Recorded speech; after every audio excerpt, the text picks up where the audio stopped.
What's up, people? Spoke Riders here, and man, I must say, it's been one eventful morning. I will say that. Look at here, though. 1978 T-top Cutlass back in the light again. This is not how I intended to do it. I didn't really want to pull it out like this, but it wasn't going to be as easy as I thought it was. But hey, the old Tahoe came in handy. Old two-door Tahoe came in handy. Put the little toe strap to the tow hitch. And this is not the way you should ever pull a car by the bumper like this, but this bumper was messed up already. So I figure, the bumper's already messed up. The bumper's already needs work. It can't get no worse than what it already is. So this is the situation I was in.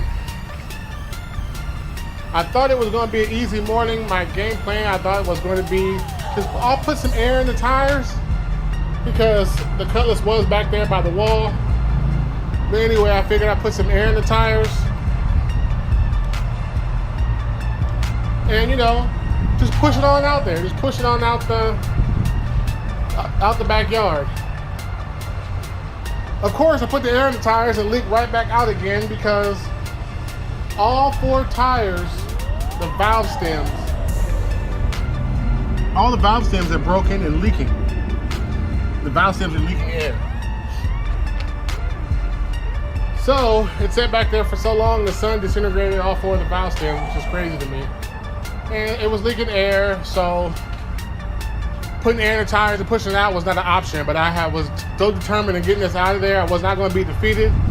I ended up just using the Tahoe to pull it out. It was not easy.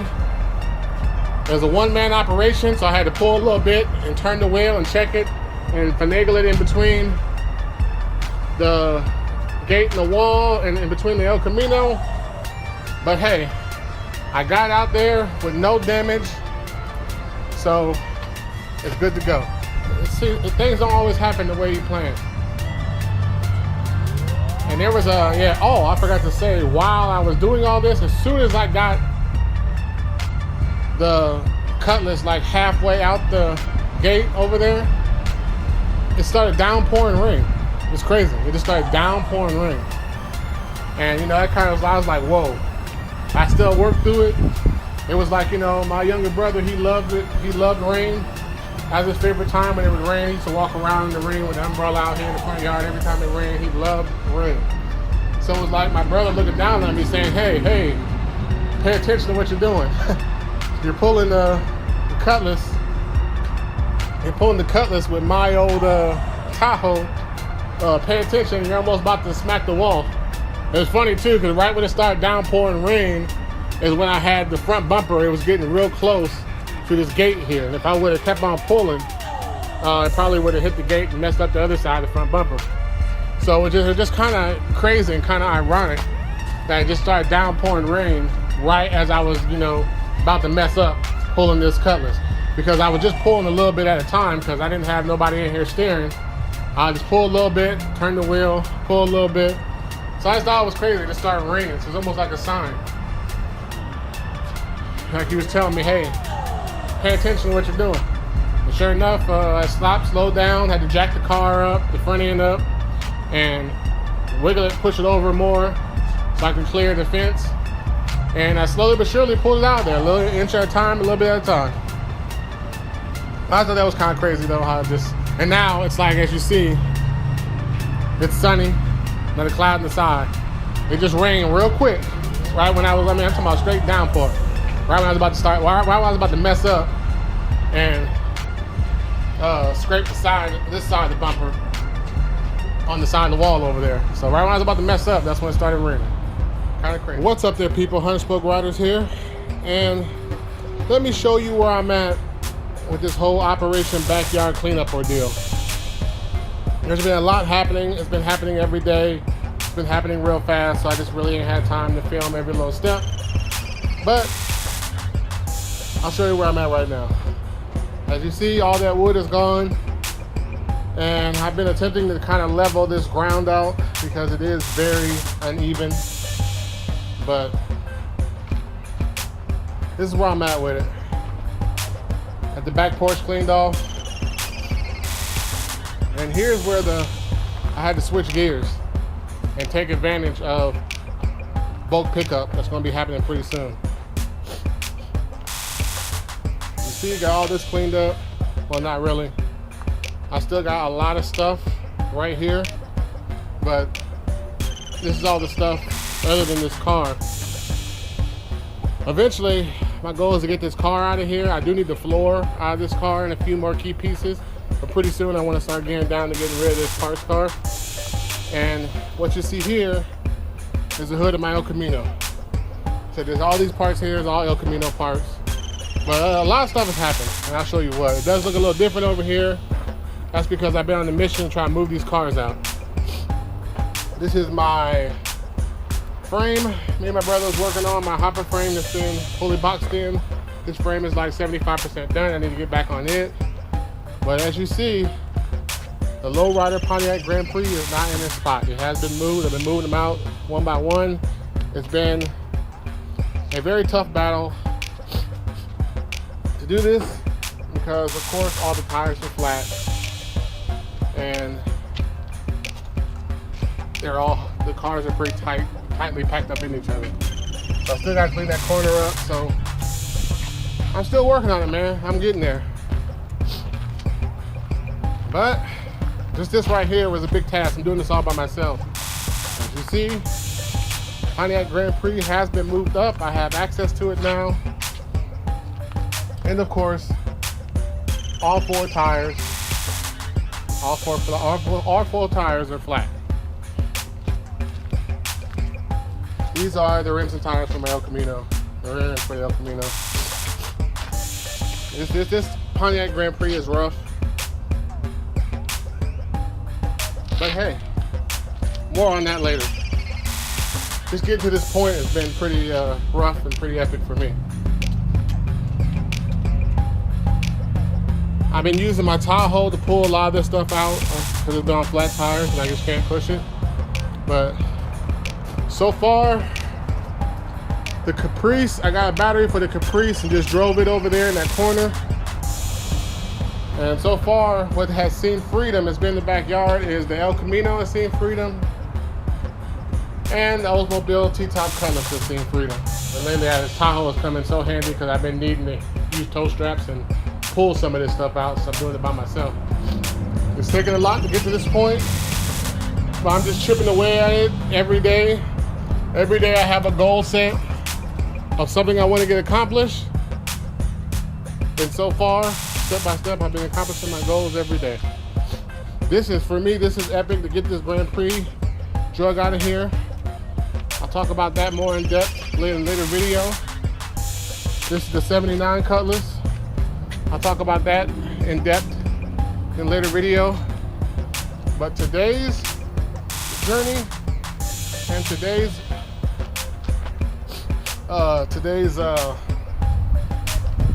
goal is to get this frame up and on the stand so I can get it mobile so I can roll it out the way. And it's all like a big puzzle piece, man. I move one thing, or chess piece or whatever. I gotta move one thing to get to this and get to that. So eventually the goal is to drag this all out of here. There is a game plan at the end. I'm not gonna get into detail of my full plan, but you'll see I'll try to turn this camera on every here and there, step by step as the way. Oh yeah, there was a big old tree right here. I ended up having to cut that down. That was a big old tree growing on the back of the 79 Cutlass. So before it grew through the trunk, I had to end up cutting that down. There was another tree over here. I ended up cutting them down. It's been an epic uphill battle, but as I said, day by day, I'm taking steps forward, setting goals, and accomplishing my goals. That's all you can really do, man. As long as you move forward, whether it's big steps or baby steps, as long as you move forward, that's the main purpose and main objective. Because standing still, living life on pause, not doing nothing, not getting nothing done, for me, that's not an option. Okay, this is what today's mission has been. This frame, this is my G-Body lowrider reinforced hopper frame. This is actually the frame for this parts car over here that me and my brother worked on. We got like 75% done, so it's not all the way done yet, but I had to abandon ship on the project and stash in the backyard. Anyway, the frame started out just laying on the ground. This is how I've gotten to this point all by myself. I use this cherry picker here, starting with one end and lifting it up, lifting the whole frame up with the cherry picker. And what I'm doing is I got 2 engine stands, the regular Harbor Freight engine stands, the non-collapsible ones, or the non-foldable engine stands. I got one in the back and one in the front. The one in the back has been modified slightly, but anyway, I didn't have any bolts to make all this work, so I'm kind of rigging it up and using the bolts that go through here.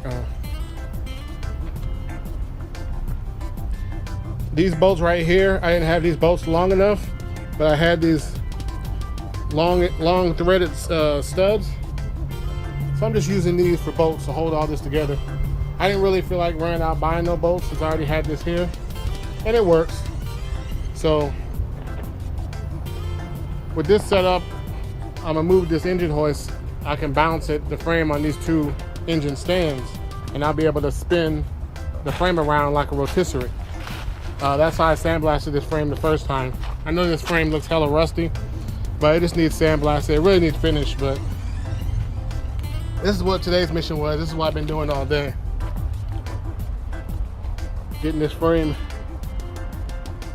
get these 2 stands in this frame. So, mission accomplished. This would have never been possible without that engine hoist or these two motor stands. When there's a will, there's a way. Okay, back at it once again out here in the backyard. This right here is just some of the stuff I put out front. I got a pile going of scrap metal stuff. This parts car was filled to the top of the trunk with just random crap, and then the inside with random crap. But now what I'm doing is cutting it apart. I already cut this little roof section off here. I still gotta finish off that section right there. And I decided that this is my parts car, yes, but I don't really need the whole thing. It's taking up too much room unnecessarily. All I really want out of this parts car is the complete floor. The complete floor, the rockers, the complete floor back here, maybe the wheel wells, and the complete trunk floor, because it's all solid, and that's normally the spots that rust out. So this is, that's what I need. I don't need all the rest of the stuff. So my goal is to chop it down to where it's just the floor section. That way it's small. I can tilt it over on the side and make it easier to store, because this is taking up way too much space right here. I did all this, the roof part, with the wrong blade. I got this Sawzall, this new Sawzall I've been using. I used it first to chop this little tree down, but this is the Sawzall I got. I did it with this little blade here. As you see, the blade is bent, but that's because I was using the wrong blade. I was using the 24 TFI. It's for thin sheet metal, and so I had to go to the harbor, not the harbor. No, I definitely didn't go to the harbor. I went to the Home Depot and stepped up my game on the metal blades. So now I got this stuff for thick metal, the 10 TPI, and I got this other one. It's a little bit longer. I got a pack of these, 6 of them, and I got one in case all else fails blade. It's a spot that I can't get to. It's a little bit longer. So now that I got the real metal blade, it's time to continue chopping this up. It should make easy work out of it. Okay, what's up there, people? Facebook Riders here. This is what's happening today. Got the 2 toe straps hooked to the back of the good old 2-door Tahoe. Comes in handy once again. Drug the Pontiac Grand Prix. This is as far as I can drag it. I don't want to drag it too far because I ain't got no way to put it back. So this is as far as I'm gonna drag it right here. And after I drug it there, as you see, I drug it just far enough to where it still gives me enough wiggle room to switch the rims and tires when I need to, which will be pretty soon. But took 2 tow straps. Made them have to go back to Harbor Freight and buy an extra tow strap. I bought a 3-inch. I already had 3 2-inch ones, so I bought a 3-inch one, 30 foot. So hooked the tow strap to that. Took the 2 2-inch ones to the 1 3-inch ones. And this will show you kind of wiggle room I had, not much. But this is the floor and the G-body Cutlass truck floor I wanted to keep and hold on to. I bought these little furniture dollies, little wooden dollies, mover dollies, so I can roll this floor around a lot easier. I don't have to drag it. But what I just done recently is, like I said, the tow strap was hooked. I took basically 1, 2, 3, 4 tow straps and made one long super tow strap. This Cutlass was hugged up against the wall too close to where I couldn't get to the rims and tires to change them because they're flat. So I drug it out away from the wall so it could free up space on this corner. Now I can clean up this corner, and I got enough room, just enough room, so when it's time to change these rims and tires out, I can. Now that I pulled this out of here, it is a little depressing to see how rusty this quarter panel is. But this is an Illinois car, so it's like, you know, par for the course.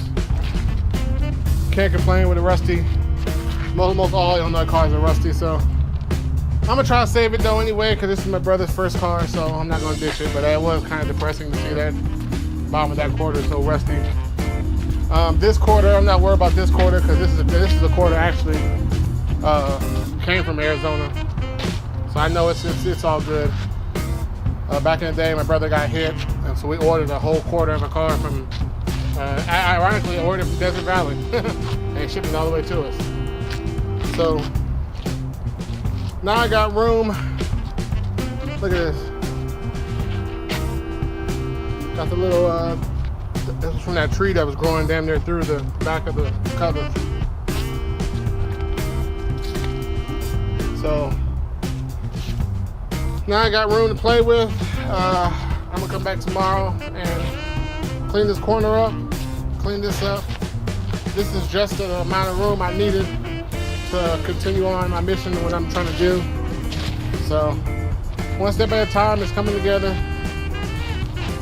This is a major hurdle right here, pulling this Cutlass away from this wall with 4 flat tires and 4 broken valve stems and stuff. So really there was no choice but to pull it because there wasn't no putting it in neutral and pushing it. So it needs a lot of work, but you know, it's like every other car here, it needs a lot of work. So still gotta clean this up, but hey, we're getting there. Day by day, we're getting there.